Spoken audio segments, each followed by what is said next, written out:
in there. So we're lying about coffee. Hi there, friends. I'm Scott Wakefield, lead pastor. Am I on? Is this a yes? This has been a good start. Yeah, this is great. It's going to go way better from here on out. I sure hope so. Hi, I'm Scott Wakefield, lead pastor of First Christian Church of Greene County with Ben Weaver, student director. And we're going to have a Coffee Convos. It's one singular convo. Is it? It's one convo. This is a convo. I guess it is. I was thinking of the whole enchilada. That's true. The whole enchilada is convos. Combos. Yeah. So, we're glad you're here with us, and this is live, as if that's not already totally apparent. So jump in the comments, let us know you're here, help us have a good convo with our friend Ben, and, give us some good family background, embarrassing questions that may be helpful. I will receive them here on my phone, and that will help guide the conversation. Yeah. And the conversation is about hearing about the work of God, not just the embarrassing stuff. Sure. Well, there is a lot of embarrassing stuff. We may not get to the part about God's work in your life so much. Yeah. But the idea is to get to know Ben a little bit and help you to get to know him as well, and hear about the work of God in his life. So Ben, tell us about who you are, how you got to today, where you're from, family of origin, etymology of your last name, whatever. Well, you're like somewhere along that line, I'm sure ancestor was a weaver of some kind. I'm thinking probably. Yeah, that's a good guess. It'd be funny if it was if it wasn't. That would be. But so I was originally born in Indiana, great state, best state, as you heard from my father-in-law last week. That was awesome. Yes. But I was born into a family of 3 at that time, 4 with me. My mom was a women's / kids director, kind of on and off with my church I grew up in. Mm-hmm. And my dad was an engineer for Rolls-Royce. When I say that, don't think the cars. He does... Still cool stuff, though. Yeah, still cool stuff. He does stuff with jet engines, so it's really cool. And yeah, he's, super nerdy. He really likes that stuff. He's one of a small group of, a small category of people who have a PhD in thermodynamics. That's a pretty narrow field. Yeah, I've gotten to talk with other engineers, and I don't know that much. But whenever I say he has, a PhD in thermodynamics, they're like, whoa, how cool. Well, it's not how cool. It's is your dad okay? It's not how cool. It's okay. That's good. Yeah. So, but I also have one older brother. He's 3 years older than me. His name is Riley. He's really great. And we just kind of lived life. As a family, lived in the same house my whole life, so that's pretty irregular for most people nowadays, I think. It is. I think you're right. And, we kind of had a special spot. As a kid, my happy place was always my house because we were right outside of Indianapolis in Indiana, but one of the really irregular things about where we lived was we lived on about 3 to 4 acres of land, which was really rare. And most of that was woods. So cool. I remember just growing up, me and my brother would just go out in the woods and just come back whenever we wanted. It was great. That's how you're so outdoorsy now. Yeah, that's part of it. You're more outdoorsy than I am. Well, you are wearing the I am wearing hiking shoes. Yeah, I look outdoorsy. This is like Yeah. You fish sometimes, I'm sure. Yeah. With my grandpa way back in the day. Yeah. I do remember in Carter County with my grandpa when they were visiting on vacation. We went to a little creek, and Are you from here? I hooked cheese. Cheese? He hooked fish. I hooked a piece of chease. What kind True of cheese? stories. And a piece of American cheese still in that weird wrapper that you used to have to take it out of. I was going to ask, since it was American cheese, did anything change, or was it still... Maybe that's why I don't like cheese. Ooh. Let's unpack that. Let's not. This is about you. So you are from Indy. Mm-hmm. You are now married. Yes, I am. You are. And how did that happen? So that's actually a really fun story. So I got married almost 3 years ago now to a lovely lady named Anna, and we were long distance for our entire span of knowing whole each thing, other. basically. Yeah, 13-hour distance. Yeah. I was out in Joppa, Missouri. She was in Johnson City at Milligan. And we were connected through a mutual friend who I knew in high school and was her roommate in college. That's right. So Okay. we connected through that. I just thought, hey, it's a super pretty girl who, doesn't run away when I start talking to her. So that's pretty great. But there must be something here. yeah. But, we look back at that and we were both very much like, that was like super out of the ordinary for us. Like, why did we ever For both of you, think? Yeah, in a sense? to be so committed to each other when we were 13-hour distance. Yeah. You were at Ozark for school. I was Ozark Christian College. She was Milligan for nursing. And, 13 hours is hard. We have Skype. We have a lot of things that help with that. Sure. But kind of our saving grace was, as you heard from my father-in-law last week, he's from Indiana. So on holidays, they would go to Indiana to visit family. I would come home, and we'd, luckily enough, live 15 minutes away from each other at that point. So there was a family vetting the other family, and now the two of you as married early on. Yeah. So you're an arranged marriage, is what you're saying? Probably not that. No, it's not It was that. probably more her family evaluating me than mine her. I'm sure my parents were just happy. That's so good. It was weird because there was someone who didn't run. Good stuff. So let's talk about your role here a little bit. Yeah. And tell us about who you are here at First Christian, what you do, what just happened in youth group. Right above us. Right yeah. above us. Yeah. So I'm the student director here at FCC. Do I just answer straight to Just you? talk to me, man. Just talk to me. Just talk to me like you're talking to the throngs of dozens who are sharing in this experience. Okay, We cool. actually do already have some questions. Oh, lovely. Yeah. Hopefully they're not They're awkward. great. They're awesome, I'm sure. But I'm the student director here, and I have the incredible opportunity to share the gospel and bring students to community and to a loving place that helps them grow. And an incredible thing that we just did upstairs was we celebrated our seniors graduating. So may or not have cried during that. May or may not have. Yeah, you'll never know. My favorite line from tonight is, I'm sorry you just had to watch a grown man cry. Yeah. Or a variation Yeah, of that. that was good. That was good. So it's just super powerful to hand a Bible to a student, say congratulations, and then Yeah. send them off into a world that, I've been here, I've done this. And, even though I've only been student director for a year, it's incredible the relationships that have come about, me being here, and I am excited for these students to take their next steps, and not only in their walks of life, but in their walk of faith as well as they step into this new independence. Yeah. I thought it was cool what you said about you're going off to various places beyond this, beyond here, and you're going to change, but we're giving you this Bible. Yeah. And God's Word isn't going to change. Mm-hmm. And that's going to be a foundation for you. Yeah. And then you said, just like this one is for me 7 years after I received mine. Yeah. That was cool. Yeah. Those were good words, Ben. Yeah, thanks. Yeah. I appreciate it. I might have stolen a lot of it from Tommy, but Hey, nothing new under the sun. If it's not broke, don't Nothing fix it. new under the sun. Exactly. That's Bible. Yeah, that is Bible. That is Bible.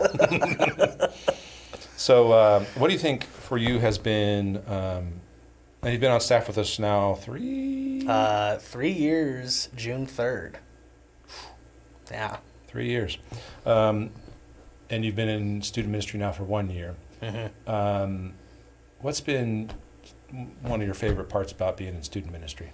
You were in kids before, now you're in students. Yeah, I think I'm sure many of the staff members can attest to this as well, but Kidsmen was very much like an admin realm, and you have a little bit of supporting the volunteers and the parents, obviously, which I loved. Sure. But student ministry is a whole other realm of relationship that happens. And I'm actually able to spend time with students, to spend time with leaders, have like extended conversations, have incredibly deep conversations that a lot of times just, for one, can't happen with kids. And there are just a lot more opportunities to do that in student ministry, which give me life. So I love doing that. Yeah, cool.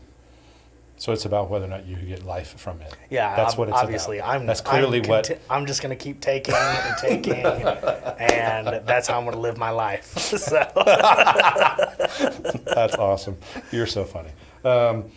Thank you for going along with that joke because no problem. Obviously I don't mean that, and I know you know that. But so we already have a few questions because people want to know about Benjamin. Son of my right hand. Oh. Did you look that up before this? Oh, no, you've just been saying it for the last 3 years. I know things. One question here. Tell us about Milo. Milo. Who's Milo? My dog. What is a Milo? He's my dog. Yes. So I don't have kids, so Milo is my automatic kid. And he keeps me up late at night because... He actually cries and really? Oh yeah. Yeah. Yeah, I've heard you talk about that a little bit. Yeah, this is another really funny story of how we got him. So basically what was happening was I was at college one day, my now wife, my then girlfriend, we weren't even engaged yet. Okay. I don't think. But basically we were engaged. Sorry, honey. There was commitment. But she just calls me and says, hey, I'm going to head to the animal shelter. Do you want me to send you pictures of dogs? I'm like, yeah, sure, that'd be great. Sure. Send me pictures of dogs. And you mean just to look at? Yeah, because I like dogs. They're cute, or I like so dogs. that we might have one eventually? We were planning on getting a dog once we got married. This sounds like a very direct parallel to how my wife had a ring on her finger after we just started looking. Yeah. And as soon as Similar. we did, boom, it happened. Well, she gives me a call back and says, I'm not leaving without this dog. Wow. And I was like, mind you, I'm still 13 hours away, and she's finishing up her last year of nursing school at Milligan. Yeah. So, this dog literally sat next to my wife on her laptop for a solid 6 months. But we ended up getting him, and he's been a great dog. But we got him from the animal shelter, so I'm sure there's some abuse stuff going on. But he's very lovable. He's very kind. Cool. You've met him. I have. Yeah. A lovely, wonderful, super cute guy. Yeah. Guy, right? Yeah, Okay. guy. Milo's a boy name. Well, don't misgender them. All right, fair enough. All right. So lots of questions. That was a great story. Thank you. I'm glad we spent time on it. That took a lot of time. But it took too long. So tell us, speaking of taking too long, tell us your favorite method of coffee brewing. A method of coffee? Probably AeroPress. Is that quick enough? Get out, really? Yeah. You'd say that's your favorite? Yeah. Boom. The customization, the solid brew. It's hard to mess up. Yeah. You always get consistently and good. you can make multiple in a day because you can make little small cups as well. Indeed. That's probably why I like it. Mm-hmm. It's lovely and portable. AeroPress. Yes. What you've learned about life from kids and student ministry. Kids and student ministry. I think something for me is you kind of look back to the past a little bit. And I'm going through regeneration. I'm going through regeneration right now, which is a program we have here on step 12, finishing my testimony right now. Yep. So all that's really great. But being with students has kind of put me into a place of I'm thinking about myself back when I was in middle and high school. Mm-hmm. And I think it has just really helped me to, one, just kind of look back to who I was and where I am now, where God has brought me. Mm-hmm. But also just to, kind of take that and not take it for granted, but to continue to see growth that comes down the road. Yeah. Cool. Cool. Hey, Abby. We miss you too. Thanks for chiming in. Abby Applegate. Indeed, Abby Ballard. Oh, sorry. Yes. Sorry, Matt. I know. I always see that and go, oh, yeah. Yeah. Oh, She we says, know her. excited to watch this later. Why did you decide to go into youth ministry? And why should someone consider serving in youth ministry over other ministries? Man, it's like Wow. she used to work here or something. Something like that. So I went into youth ministry, changed my degree like 3 different times at Ozark, graduated with a spiritual formation degree, and I just wanted to get into ministry. So Kidsmen wasn't ideal. Part of my story is my mom was a kids director, and I always said I'm never going to do that. Well, funny And things. so a semester before you graduated, Yeah, I we took came along. 2 Kidsmen classes because, this might be my only opportunity. But what was the question? I totally blurred out. Let's get into your personality. Yeah. How long ADD is your my personality. Exactly. Why did you decide to go into youth ministry, and why should someone consider serving in youth ministry over other ministries? Why is youth ministry the best? It just is. I think it's one of those things that youth ministry, now this is going to be super subjective, but I am the student director, so I can say this. You're answering the question. Youth ministry Thus is it is the by nature hardest subjective. ministry. Hardest ministry. The hardest ministry. Okay, bring it on. Tell us. So I All right. really think this is true youth ministry happens outside of these walls. Yeah. Where we meet on a weekly basis on Sunday and Wednesday are so crucial, but all the small group leaders will say the best times I have with my students are at conferences, at camp, when we're just hanging out outside, doing stuff. A catalyst for coffee. Exactly. Sitting with them. And that's where the real ministry happens because, so much of this stuff is great, but when you kind of get out of your comfort zone, that's where God can really do some really cool stuff. So, yes, youth ministry is hard, but it's also one of the most incredible ministries. And I'm sure everybody can think back to their past when they were a teenager and say, man, I wish I had someone who did ... Yeah.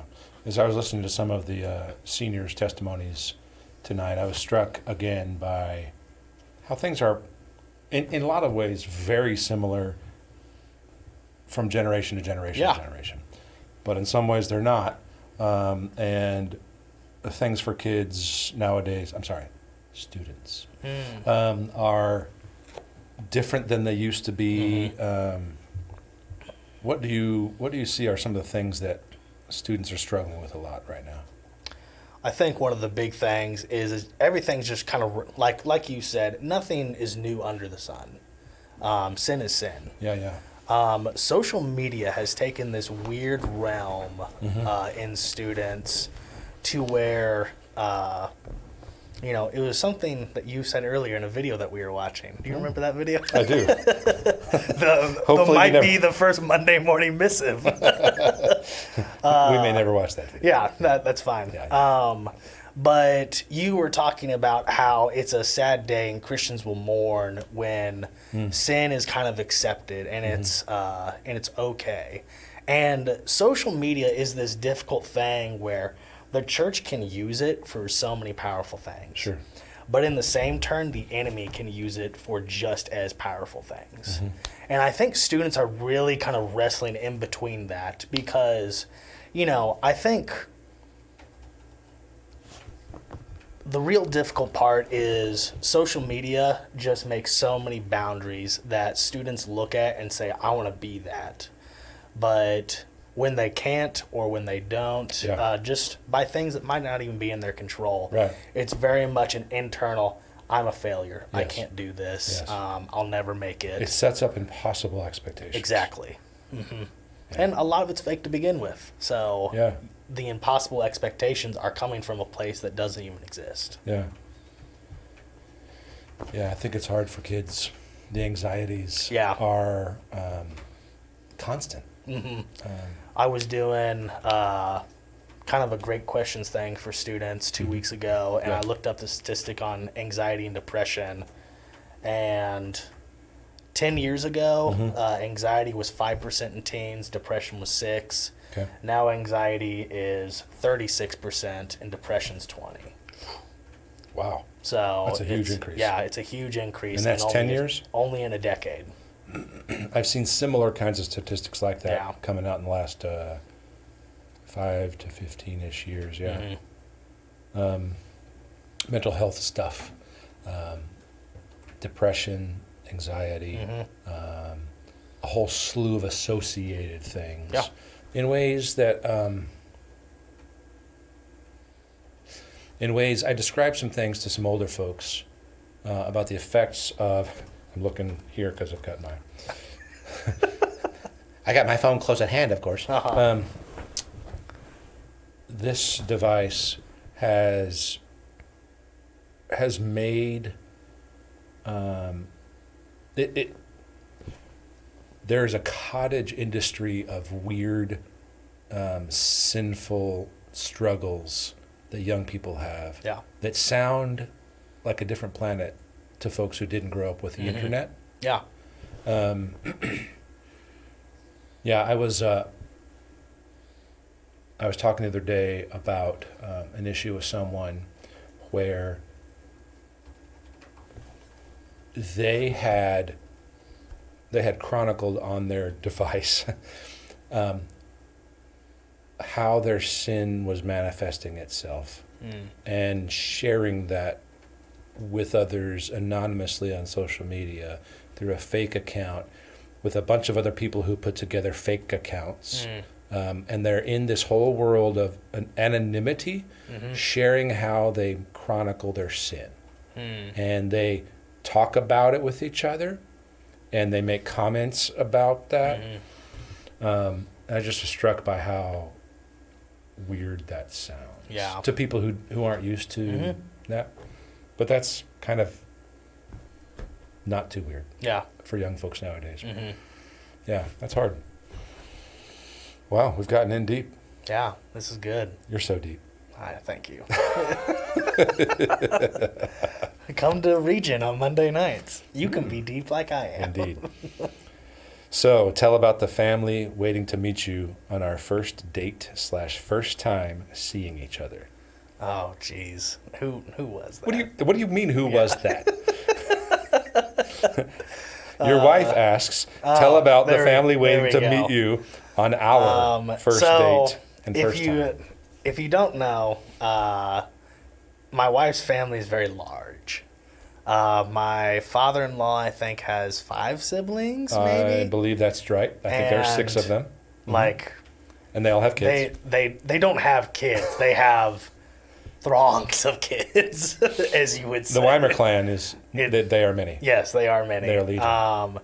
And I come from, like, kind of a normal-sized family, but, like, they're also, like, very tight-knit. I love how you just said they're abnormal, which is true. Oh, well, I mean, I'm just saying, like, in my world, like, I come from a place of, like... That's a Ben move, by the way. Yeah, this is me. That's you. I'm sorry, go ahead. I can't help myself. So, but they're also very tight-knit, yes, which is kind of different than how my family functions. I can't tell you the name of, like, 3 of my cousins, and I have like 10 to 12. Yeah, and I have all great relationships with my family, but like it's just on a different world. Yeah. But I come up to the house, I'm already super nervous because like this is the first time we're meeting in person. Awesome. And we're coming to her uncle's house, who is a doctor, so it's this gigantic house. And I walk up to the steps, and there's like 3 different entrances. Yes. So I'm like, what do I choose? And then I walk in, and there's just like this line of cousins. Nice. Just like waiting to meet me. And like everybody just kind of jumps up, and it's like, ah. And one of my wife's biggest blunders, I think she'll call it, is she walks up and gives me a full-on hug, and I go for the side hug and it's just bad. Like, nice. So, and I think there's something about like them watching us, like as we walk down the steps, like they're all like up against the window. Nice. Like, it was up against the window. Yeah. That's good. Here's a good question for you. So after growing up a ministry kid, you also pursued ministry. Yeah. Rather than running away screaming. What encouraged you to make that decision? I think one of the things that I've always talked about to my parents is the greatest gift that they've ever given me was a relationship with Jesus. Yeah, preach. And I think, to an extent, I will say I had no idea what I was getting into. Okay. There is a level of being kind of a leader in the youth group, to even going into college, doing classes. Coming here was completely out of my comfort zone. Yeah. Even though there were things to do, like my first year here, I would sit at my desk and just feel paralyzed with, I have no idea what to do next. Yeah. So I think there was definitely a little bit of that. Is like, I really didn't know. But I think in terms of the day-to-day specifics that have to go on in order for the things that people experience and that you had experienced. I'm kind of more of a big picture guy than a detailed guy.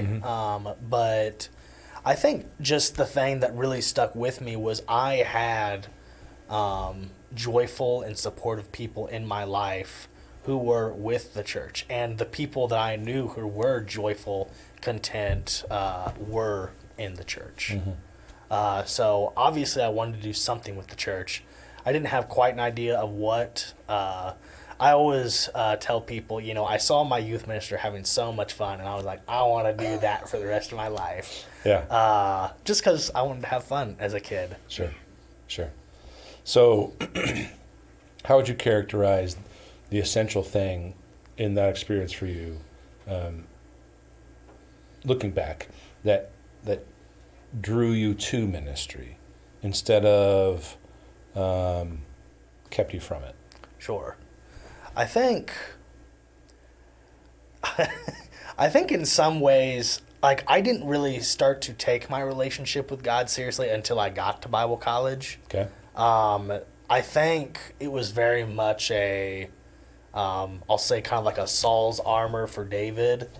Okay. In a realm. It was very much, thank you for pointing that out again. It was very much this is my friend's faith, this is my parents' faith, and I kind of just got by on that. But when I kind of got on my own, and it's not that I didn't believe in God or believe in Jesus. I was baptized. I truly believed in all of that. But the seriousness of, first off, my relationship with God, but just sin in the world really took place when I got to college. Yeah. Your awareness of it, you mean? Yeah. Yeah. So I think there was a moment in college where I just sat down and I was with a group of people who we did common prayer together on the dorm floor and stuff like that. Cool. And I remember just breaking out in tears because I was questioning whether or not to continue on in my path at Ozark or go and find something else. Gotcha. And what year was that? I think sophomore. Okay. But so that would have been a moment where it's kind of like, I am going, because you need to decide. Yeah. I am going this direction or I'm going another direction. Yeah. And I definitely think in that moment I felt the push from not only from my friends of pushing me forward, growing closer in God's relationship, but that's where kind of the stepping stones of I need to make sure that I am in the Word, that I'm praying to God, that regardless of what I do, because He's ultimately in control. Yeah. But I am going along with His will in my life. Cool. So I'm here. If you could only wear one pair of shoes. What would it be? You're a bit of a sneakerhead. You have been in your past. Thank you. Okay, let me clarify. That. So, I apologize, people who are watching. Quick thing, I have ADD, so I will just. Me too. Cool. Get it. So I will jump from hobby to hobby. Yeah. I will get so into something, and then 6 months to a year later, I'll jump onto something else. Yeah. Drives people insane. So I was into shoes for a very long time. More than 6 months? I don't know. I remember a good year plus at least. Maybe. You being all about. I'm still into coffee, and that's been a good long while. Yes, indeed. But so what pair? I'll do a little different. I have a pair of Red Wing boots, that were gifted to me by my parents that are really special. You know, something that lasts 20 years plus if you take care of them, and I really like them. So that's probably my go-to. So not Yeezys or whatever? Nah. I don't know anything. I mean, you got Yeezys. That's good. Is it? Yeah. Well, it might not be good, but... What is your favorite thing about serving as a staff member at FCC? Ooh. Other than being a part of... Obviously, under your leadership. So good. So good. What else? Yeah, what else? Okay. That's yeah, really because the question. obviously that's the given. I think what I really appreciate, and I'm sure everybody can attest to, is the real community that we have as a staff. I've been to multiple churches on internships and kind of filling in places. Yeah. And there is this real but raw sense of community that we have here that is really special, and you just don't get a whole lot of places. So I really like that. Real and raw. Mm-hmm. Lovely. Love it. Love it. What's your favorite part of ministry? And then what's the hardest part? Oh, jeez. These are Can my probing questions. Oh, yeah. Favorite part of ministry? I think a few weeks ago I got to have a one-on-one with a student. Yeah. And that was I remember you really talking about good. that one in specific terms. Yeah. I think it's kind of this weird thing. Like, most people who come on Wednesdays will see me on a stage. Sure. But my real joy happens when it's a small group or one-on-one. Yeah. So that's definitely my favorite part. Probably the hardest part is This very moment on Coffee Convos. yeah, obviously. Yeah. I think the hardest part is letting God's Spirit take the rest. Meaning what? Like, there's only so much I can do. Yeah. To where I have to kind of swallow my pride, the feeling that I have to get it done, and then just give it to God and say, I can only do so much of this, but you're the one in ultimate Yeah, you control. have to draw a line because we're in this world where you can always do something. Yeah, that's good. That's good. What are you currently learning that excites you? What's the book we're reading?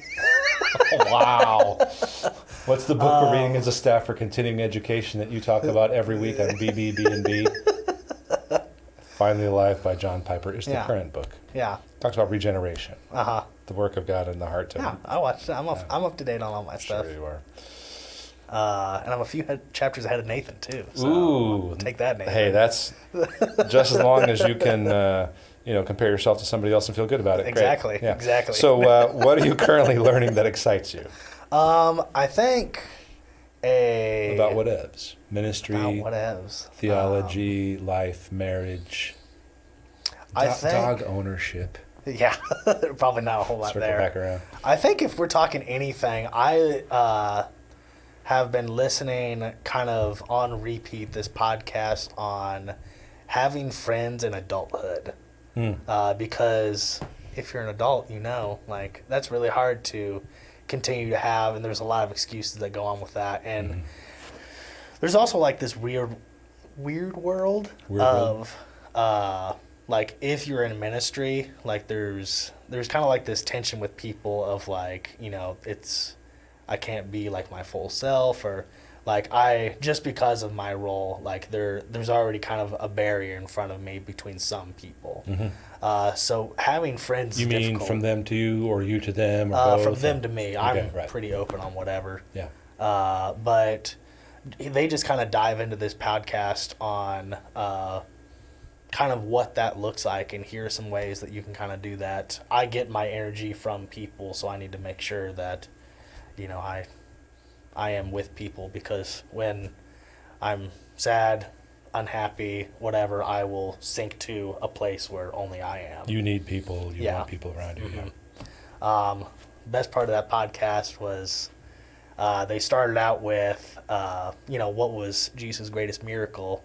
It was having 12 really close friends at the age of 30. I've seen that meme. That's good. That's good. I think I've actually used that in a sermon. Probably. You're so smart. No, I had the meme for an intro of a sermon, then I think I didn't use it. Yeah, I think that's what happened, or what didn't happen. So let's. My word, y'all! So many questions. Who ate your chocolate? What does that even mean? I know what that means. Yeah, who ate your chocolate? Yeah, I think that person's trying to throw me under the bus. Wasn't it you? I've eaten a lot of your chocolate. Yeah. Yes. I told someone that you had eaten, so I might have thrown you under the bus. Oh, okay. So I apologize if that wasn't you. Let's do this publicly. Let's reconcile in front of everybody. Hey, we're a real and raw community here at FCC. I think you had offered it to me, though. No, yeah. Truth be told. So, fun fact. It's not like I just stole it. I don't like chocolate. Oh, yes. Let it be known. Let it be known. Let the world know. Yes. So that the world may know. I just had this bag of chocolate in my office, and people would just come in and, hey, I'm here to steal your chocolate. And I'm like, please take it. Fun fact, he doesn't like chocolate. That is the weirdest thing. There are others. I have heard of others. Yeah, my dad doesn't like chocolate. Really? Yeah. Well, there's room for growth in everybody's life. Yeah, there we go. So glad to work alongside you. Aw. And I'm thrilled to see what God is doing through your work with students. Was that Tyson? He's so nice. I'm so glad you went ahead and guessed out loud. No, it's Tommy. Oh, Tommy. So great. My other favorite campus pastor. For those unaware, we have 2 campuses. You just graduated your first group of seniors. Tell us a little bit about that experience. Oh, it's so weird. Like I said earlier, I may or not have cried. But there is so much that happens in the span of 1 year. It's weird to think about future years and just kind of what that's to bring. But over the past year, I've been able to spend not just a year, but a really crazy year with students, kind of helping them through a lot of stuff. Yeah. And supporting their small group leaders through all of that because, they're doing 100% of the work that I can't do. Yeah. So it's just an incredible process, and I am so grateful to be a part of a church who actually sees student ministry as a super valuable ministry, and they support it not only from the stage with our elders, financially, all the ways. Yeah. Good stuff. We have more questions. Let's get through them quickly. All right. Because I want to talk a little Lightning about round. let's do it. Let's take a little bit longer on the questions. No. Okay. Ben v. Scott in a one-on-one basketball game, who would win? It's self-evident. It's a priori, prima facie done. I would destroy him. Listen, this has already happened. I beat him in a game of knockout. That is not win. Yes. Team Bash. Nathan, Cademan, and Tommy were all there to witness it. Goodness. It happened. I must have been forced to shoot with my left hand. Is Scott Choggy? I don't know what that means. Ooh. Choggy?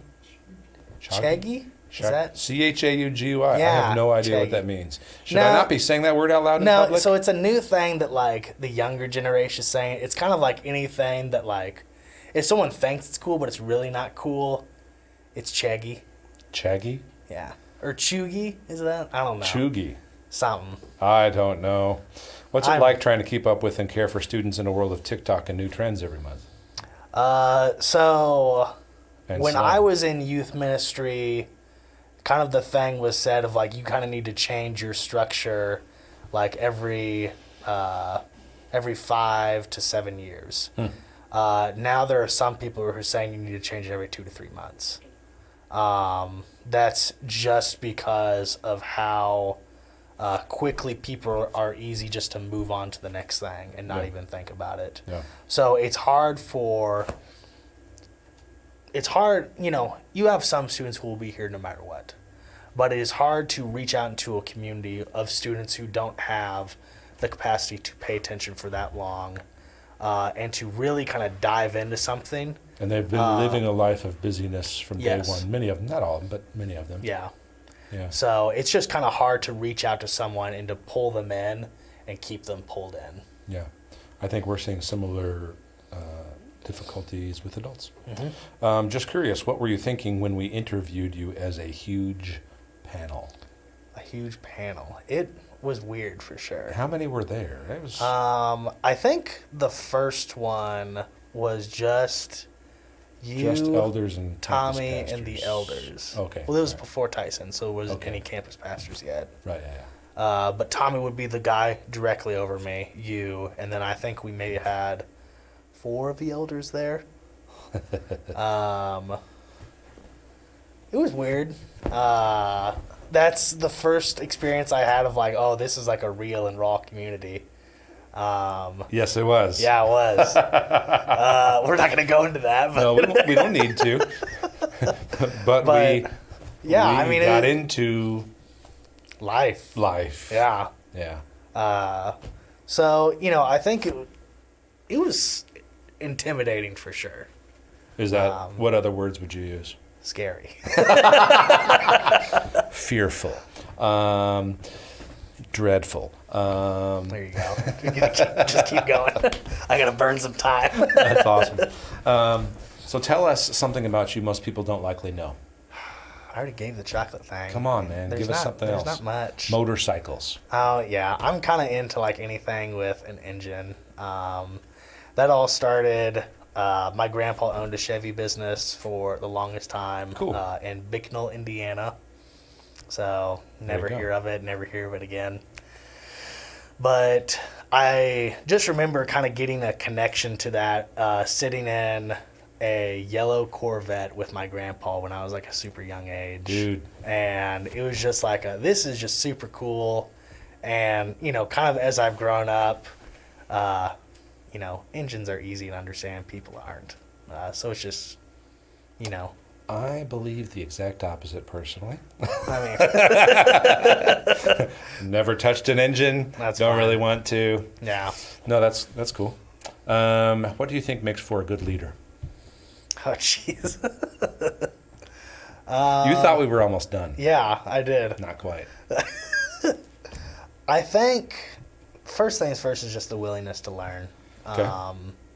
If you can show up That's on good. time and if you have the ability just to say, or really just the humility to say, I don't know what's going on. Please just tell me. Please share with me. Show me. Lead me. The humility Yeah. to learn. You know, a good teacher has people who teach them. A good leader has people who also help them lead. Yeah. Good stuff. Thinking back over the course of your life and ministry, name a few folks who have been significant spiritual leaders, mentors. Scott Wakefield. That's so good. Start with Starting with the top. the number one. Some folks who have been significant mentors for you spiritually. I think my first one was definitely Josh Cadwell. He was my minister in middle school, and that was the first time where, you know, I had grown up in church, did the whole Kidsman thing in the early 2000s, which was a whole So wild long ride. ago. Wild ride. Yeah, it really was. But, like, I get to middle school, and this is the first moment where, like, you know, some of the kids I were with aren't coming anymore because, like, it's not kids' church anymore. Right, yeah. But, like, I have a They are minister. making their own decisions Yeah. about coming, some more, yeah. I have a minister, so there's not as many people around, but I have a minister who's trying to pour into me intentionally. That was really powerful as a kid because that was the first moment where I felt God's love coming from someone else who wasn't my parents, who wasn't a family member, Yeah. people I had already expected from. Yeah. Cool. I think another one would probably be Doug Welch.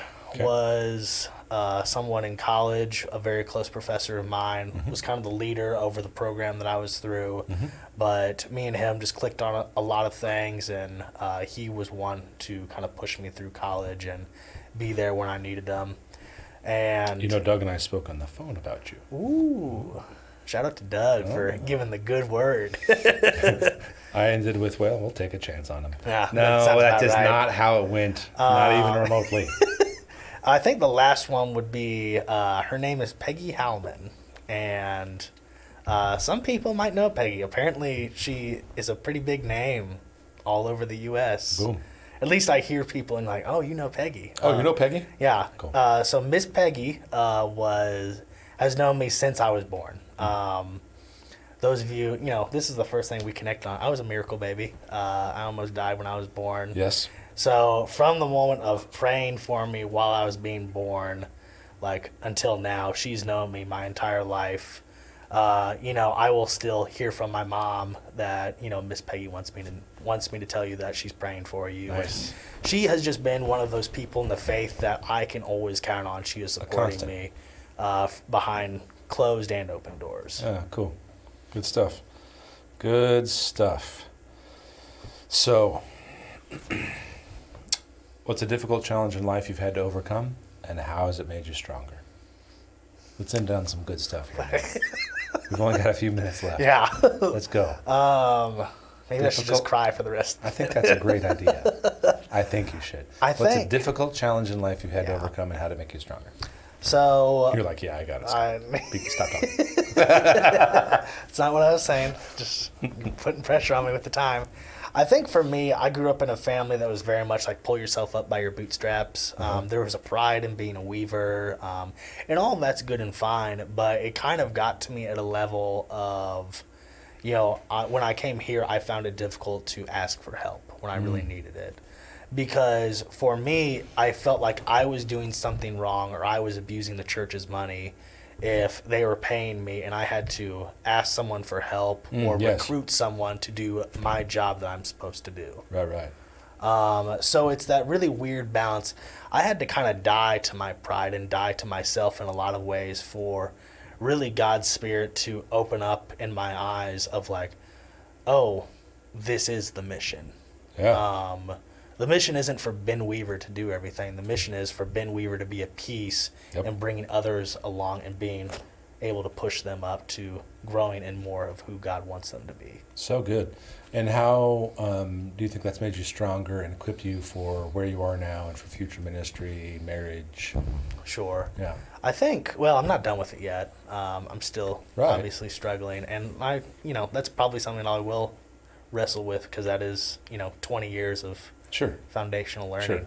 But you just said it there in a way that that articulates this is a lesson I have learned and I'm learning in a specific way that means moving forward. Yeah. Yeah. I mean, that is the educational learning process.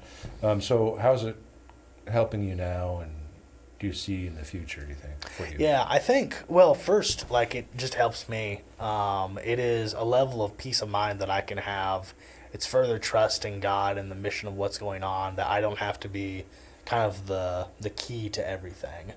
But it also kind of helps me as a leader to start looking at people of, this person would be really good at this. I see this in this person. Yeah, it's good. Let's use that for the mission of God. Good stuff. So good. Ending our coffee convo on a profound note. Good stuff. Thanks for joining us. Of course. Thanks for being a part of Coffee Convos. Yeah, thanks. Being so a coffee convo. Yeah. Thanks for joining us, y'all, and being with us. See you next week.